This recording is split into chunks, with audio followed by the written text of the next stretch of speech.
Hello friends, নানান ব্যঞ্জনে তোমাদের সকলকে স্বাগত জানাচ্ছি, যারা দূরে আছো এবং কাছে আছো।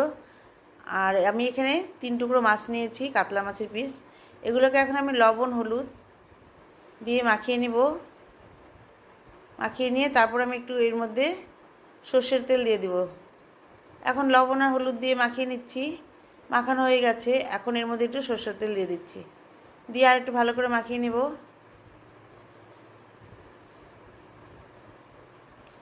মাখিয়ে রেখেছি। এখন এদিকে আমি মশলা নিয়েছি, যে কাজু বাদাম আর এদিকে পোস্ত, আর এটা যে মৌরি আর কাঁচা লঙ্কা, এগুলোকে একসঙ্গে আমি এখন পেস্ট করে নেব।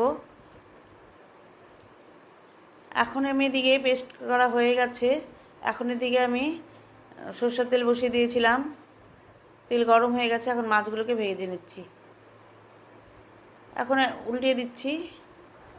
সব মাছগুলোকে উঠিয়ে নিয়েছি ভেজে। এখন এর মধ্যে একটা তেজপাতা আর গরম মশলা দিয়ে দিচ্ছি, এলাচ, দারচিনি, লং, গোলমরিচ আর একটু জয়িত্রী, অল্প সামান্য, ওই যেটা জয়িত্রী অল্প দিয়েছি, সব অল্প অল্প দিয়ে একটু ভেজে নিচ্ছি।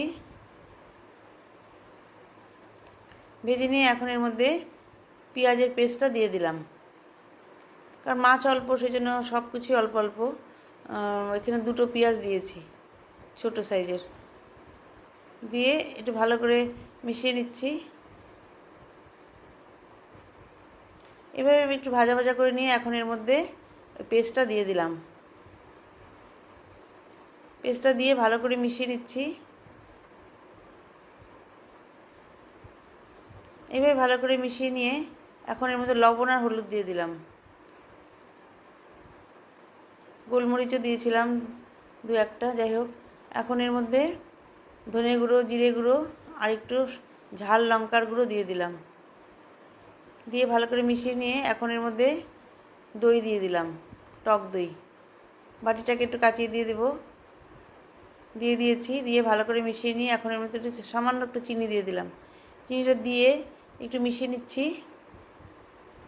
এই মশলাটাকে একদম শুকিয়ে নেব।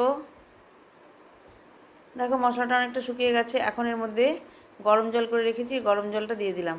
আর একটু জল দিব সামান্য, দিয়ে দিয়েছি। দিয়ে এখন এর মধ্যে মাছগুলোকে দিয়ে দিলাম। মশলাটা ফুটছে, এখন মাছগুলোকে দিয়ে দিলাম।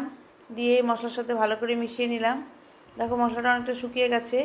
এখন এর মধ্যে একটু ধনেপাতার কুচি দিয়ে দিলাম, আর এখন এর মধ্যে একটু বেরেস্তা দিয়ে দিলাম। বন্ধুরা, এইভাবে আমার রান্নাটা হয়ে গেল। এখন আমি এটাকে সার্ভ করে দিব। তোমরা যেন সবাই ভালো থাকো এবং সুস্থ থাকো, এই কামনা করি। এখন আমি এটাকে সার্ভ করে দিয়েছি টেবিলে। তোমরা সবাই আমার পাশে এসো। নমস্কার।